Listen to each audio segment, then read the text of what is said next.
அவள் எப்போவுமே வைகையில் தான் குளிச்சுட்டு இருந்தா அப்படின்றதெல்லாம் பாஸ்ட் டென்ஸ், முடிந்து போன ஒரு செயலை பற்றி, ஒரு விஷயத்தை பற்றி பேசும்போது அவள் எல்லாமே வந்து பூத்கால். ஸோ இப்போ இங்கே சீதா அப்படின்றது தீ அப்படின்னா குளித்து வந்தாள், பெண்பால் ஒருமை. அடுத்து சரோஜினி தேவி பெஹ்லே மும்பையி மே ரஹ்தி தீ. சரோஜினி தேவி முன்பு மும்பையில் வசித்து வந்தார். இப்போது சரோஜினி அப்படின்றதும் சீத்தை அப்படின்றதும் ஒரு பெண்பாலை பற்றி தான் பேசுகிறோம்.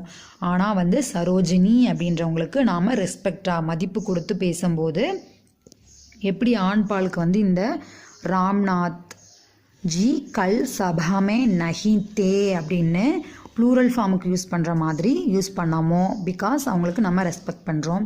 அதே ஃபார்மில் தான் சரோஜினி தேவி அப்படின்றது ஒரு பர்சனாக இருந்தாலும்